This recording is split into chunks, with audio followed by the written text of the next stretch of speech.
All right. All right. Second. Yeah. Like a part 2. Part 2. What's happening, y'all? This is Nick and Kayla again. There's an I Am Marriage podcast. Yep. Book officially coming soon. If you ain't heard the word, it's on the last episode. Go check it out. You hearing it again too. Well, I want you to go check out the other episode. Don't be trying to give them cheat codes and whatnot. What we talk about later is the cheat codes. Don't be cheating people. Go watch that episode. You can't go watch the other one, but you are here to again. Yeah. Thank you for joining us again. Today, this time we're going to talk about the concept, the theory, the whatever of the 80-20. We've mentioned it before. Yeah, we've mentioned it a few times. This is not just like a rule and a thing that you have to follow.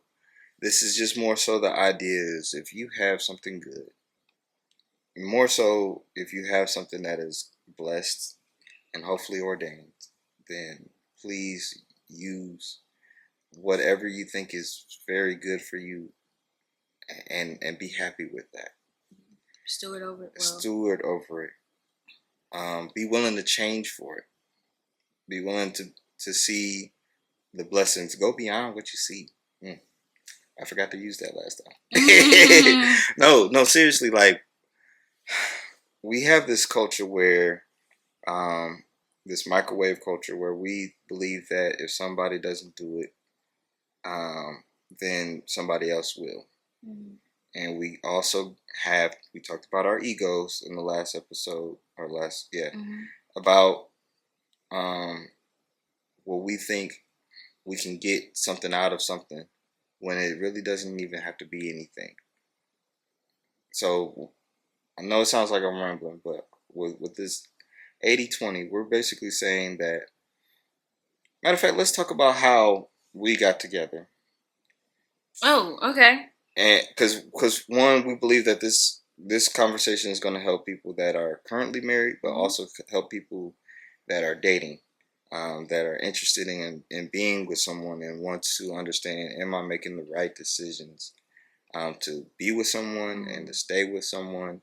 We're not saying that our rules is final. Please go to God, go to prayer, go to counseling, go to whatever you need. But what we want to instill is confidence in marriage at this point. So yeah, let's talk about ourselves. I know in the beginning I was real hesitant about you. What? Me? I was real hesitant about basically everything because I thought you, again, were like everybody else. So it wasn't just him I was talking to. I was talking to a bunch of other people. Not a bunch, but like two or three other people. And I knew. And she told me up front, and I appreciated it. And going out on dates, it just wasn't very fun for me because then I found myself being like, these guys are very immature or they only want one thing.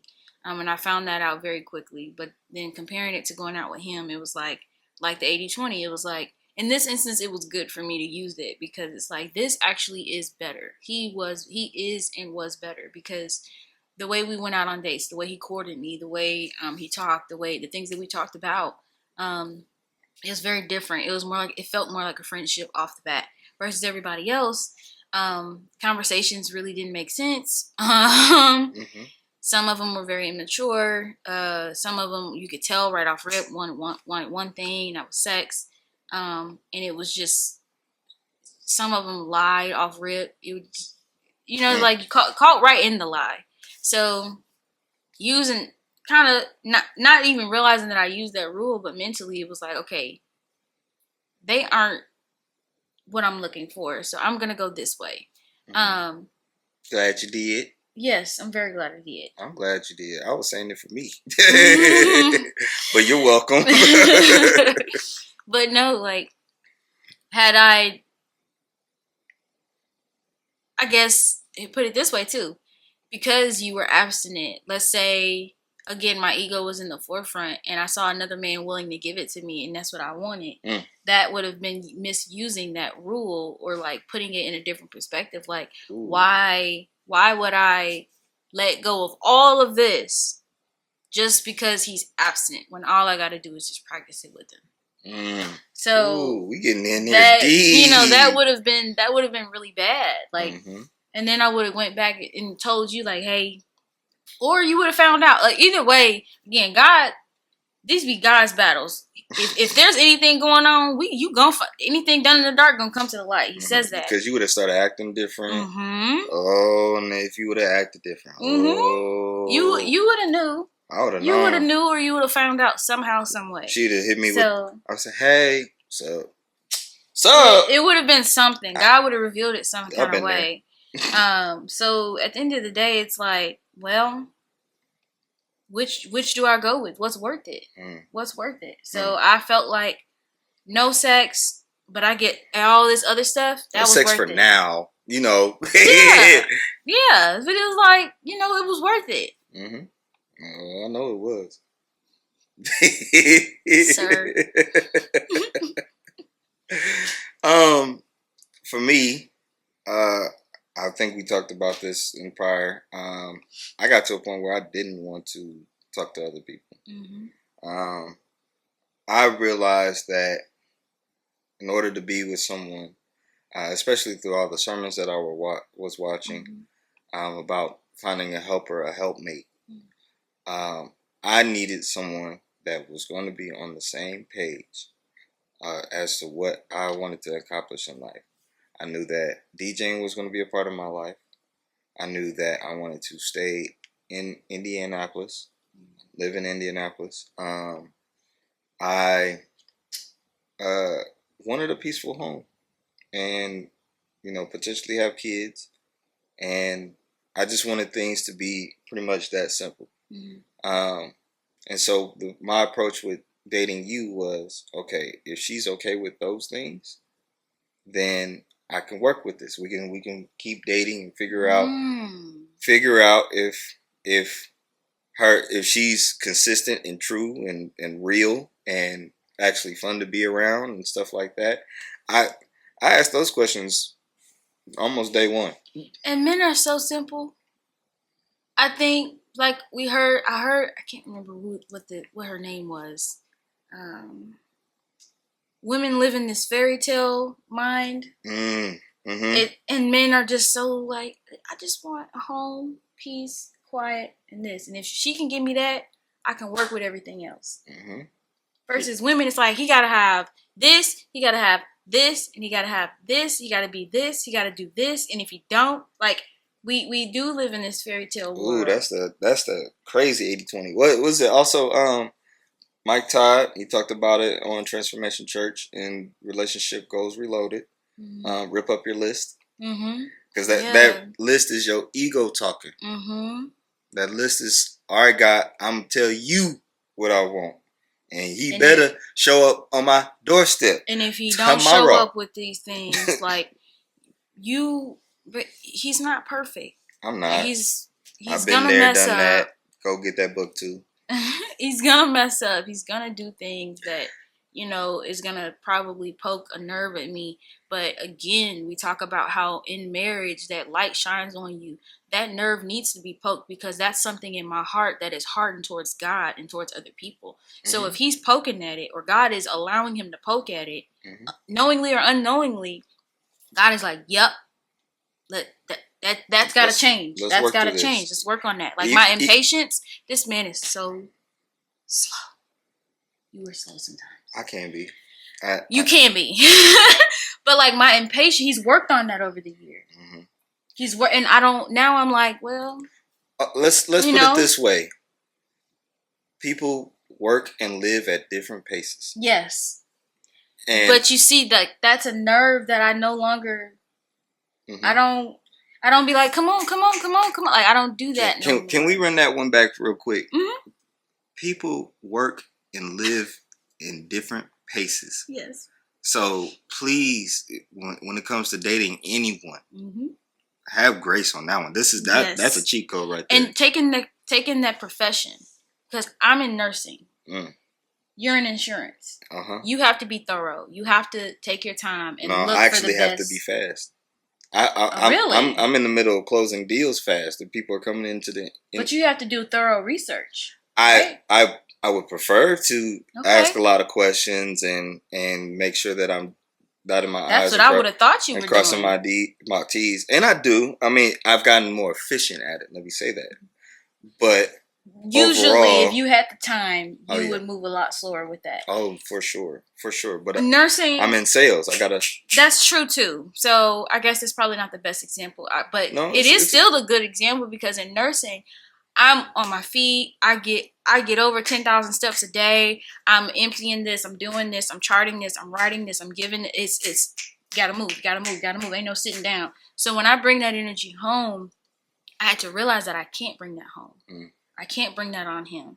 And that's a nerve that God is like, Kayla, slow down. And I was putting that aspect in every part of my life. That was a piece, that was a light shining on me that God is like, I'm gonna use him to do that to you. Because I need that to change. Do you have headaches when it comes to relationships, like in your dating life or in your marriage life? Like, do you have questions when it comes to marriage and what does that even look like? Or are you having a hard time getting married? Like, ugh. Well, if you do, we have the solution for that. We have a book titled There's an I in Marriage. Boom. This book has all the answers to anyone who is dating, single, married, any way for you to get those headaches out of those situations. The answers are in here. Boom. Look, we have a YouTube page as well with our podcast. We talk about all these different topics. And yeah, just follow along. Like, subscribe. Come check us out. Get the book. Do it. So there's two ways to go about how I move, and then we can talk more about our 80/20 stuff. I believe God works out everything, and I'm not trying to make it sound like Yes. because I move so slow is because I really think God just be. You have But a different mindset. I Yes. do believe in rest. I do believe in not working my brain to the point where it hurts. And sometimes when people ask to do things fast, it hurts the brain. So by the time I come home, at least if I'm moving fast at work, when I come home, I want to You be wanna slow. And again, that's something that you've helped me realize. Like Mm-hmm. I have to slow down in a lot of things. Mm-hmm. I have to just take my time, and I've realized that taking your time is the sweetest thing because when you slow down, Oh, you get you to learn to see slow it. down in so many different ways. You get you get to see you get to see the beauty in everything. You get Yes, to you see do. you get to be present in what you're doing. So it's like, again, that was a nerve that God was like, that needs to be fixed because God is not he's not a Microwave. he's not microwave. He doesn't move fast, like, because when you move too fast you miss a miracle. I don't remember how we got here, but Yeah, back to we were talking about my reasons to wanting to find a woman, which happened to be you. Um, I once I realized that she fulfilled was willing to do those things. I wouldn't say fulfilled because the fulfilling takes time. It takes um, effort to be put in, and then the consistency on the back end. You have been so consistent with me, and I thank you. I thank you so much. But yes, when you realize that you have that person that is going in the same direction, um, that is something that is so worth holding on to. And we talk about abstinence. Abstinence made it very clear for me. I know we joke about people having sex and or we talk about how sometimes relationships work out and stuff like that. On this side, especially the person that I used to be, on this side, I'm always going to advocate for someone to wait until marriage. Always, always. Because yes, you want your curiosity, your ego, and everything is going to want to know what's going to happen when that actually happens. But just asking those questions thoroughly and seeing that person show up for you is so valuable. And when you wait and you see it happen in front of your eyes, it's so beautiful. It's actually beautiful. And so, yeah, 80/20. Like the reasons why I stay with you, is because my life is easier. My life is she's the one that is very more organized than I am. And she's the one that you know, understands that when I have to DJ, we're planning our lives around it, and she's not upset with that. I make time for her. I make time for you. Yes, I'm talking about you. I know. We operate in a sense where, and this is something that didn't happen overnight. We just gained so much trust with each other, and that's this is why I ask people to wait and see someone show up for you and be consistent. Like yesterday, whew, I What? was tired. Oh, You I was had tired a too. long DJ day. We but had like yeah, we made time for it. We made time for each other. So and we that was had a nice. great dinner. We did. It was a good dinner. See, and it felt like, well, at first it was work, but then it felt like we were just enjoying each other's presence the rest of the day. Excuse me, but yes, we have built over time that trust in each other.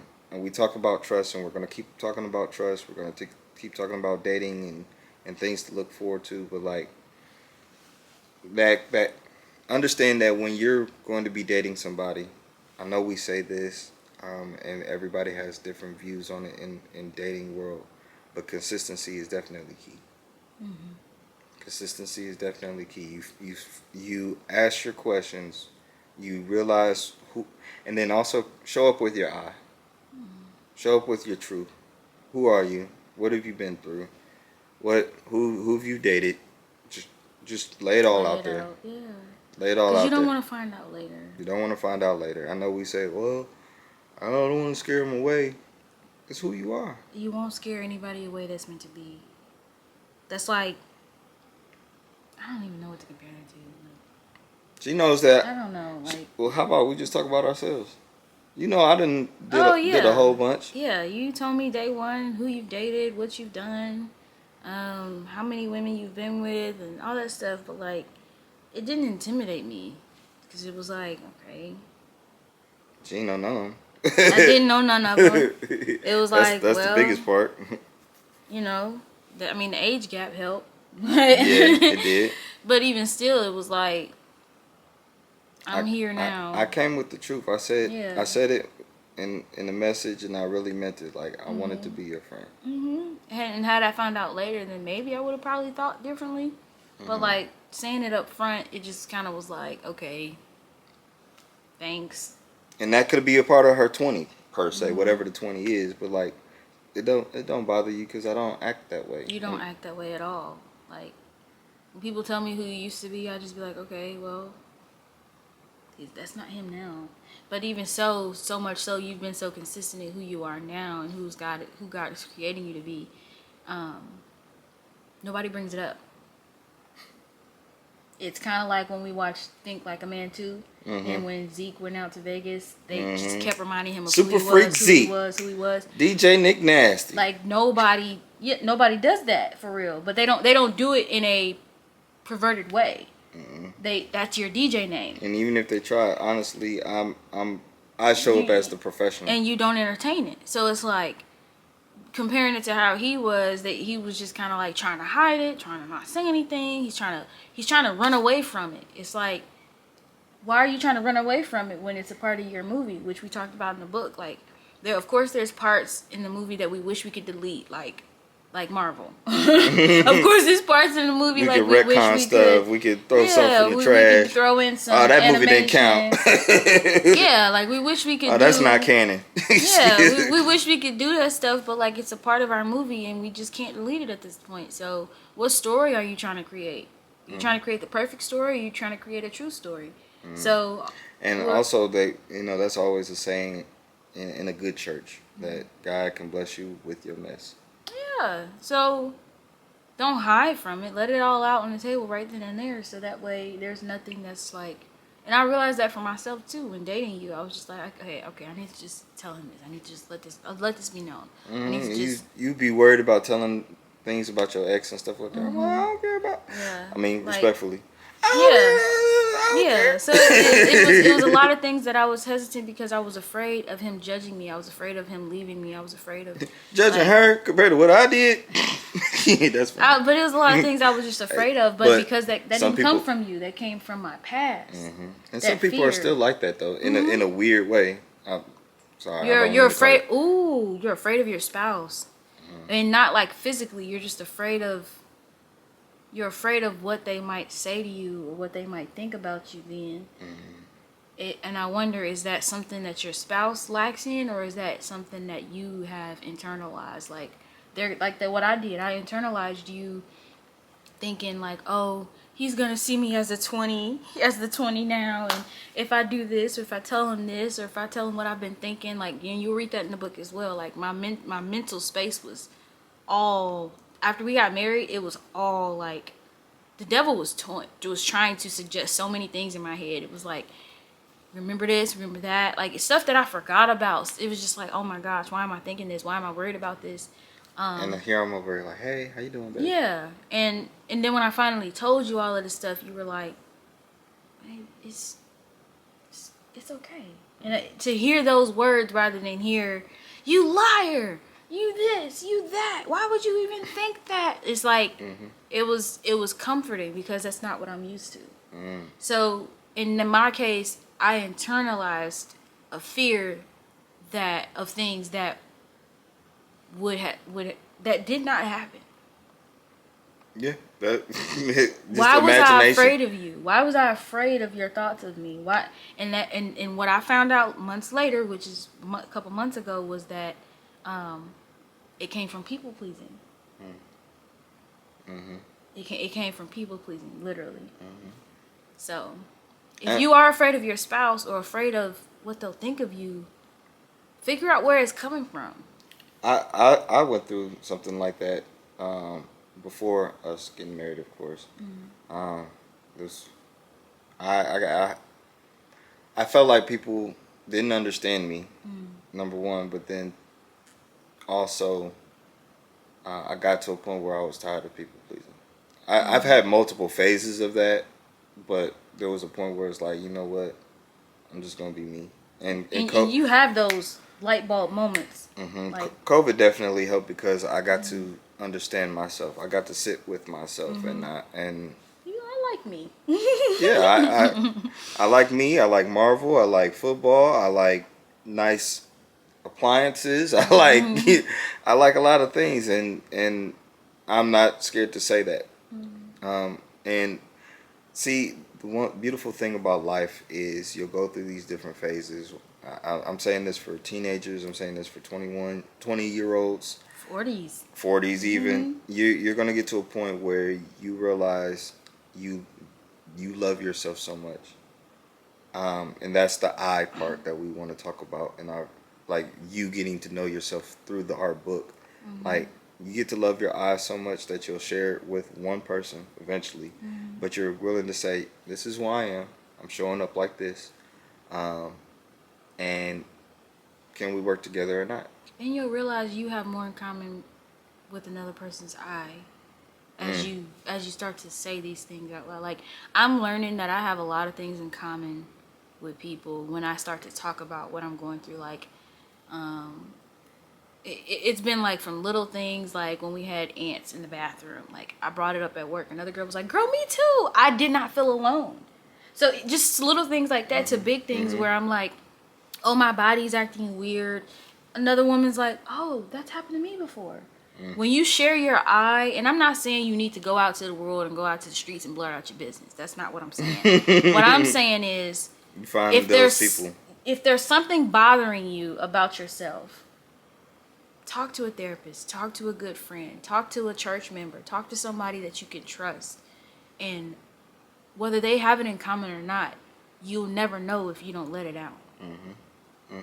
You'll never know if you keep operating in secrecy.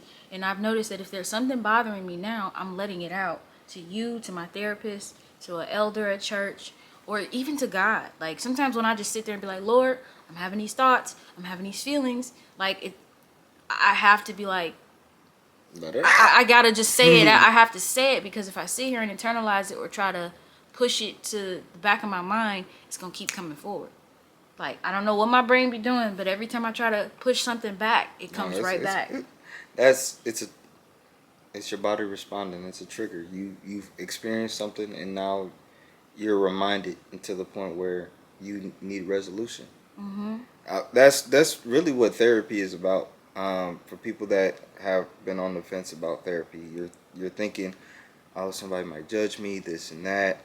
The goal for therapy is for you to say what's really going on and to be able to get a resolution to what you're feeling, get some answers, get some direction to go into a new direction. And hopefully it doesn't sound scary. I mean, I haven't personally done therapy. I know you have.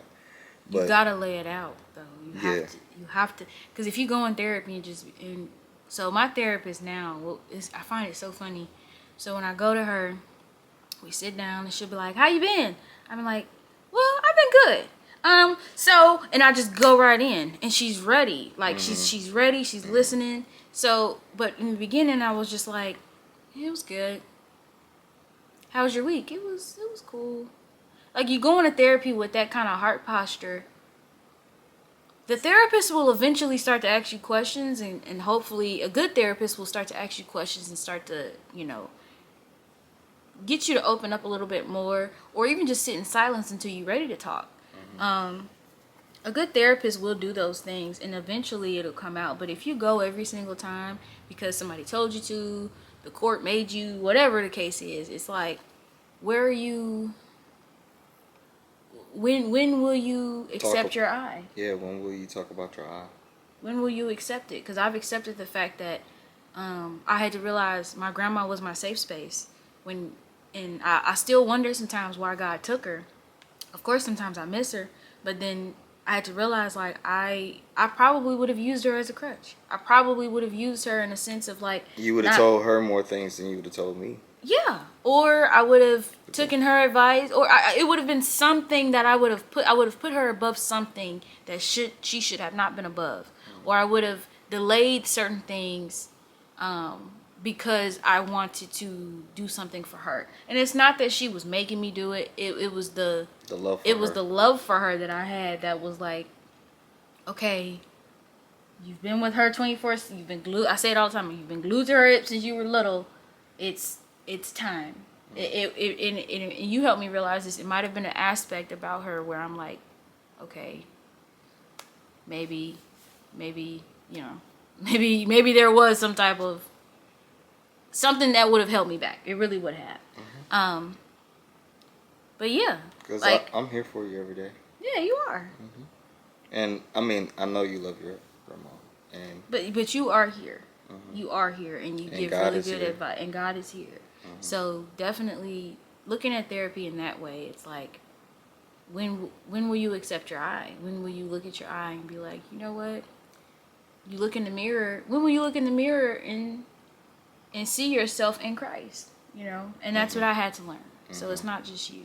because your eye is still important when you go into relationships. Ooh, with when someone. will you see yourself as the 80 and not the 20? And please do that thoroughly, because Don't put the ego up there. we know what's that post that goes around every once in a while. I'm what's best for him. I mean, okay, sis. Okay, sir. Like, I get it.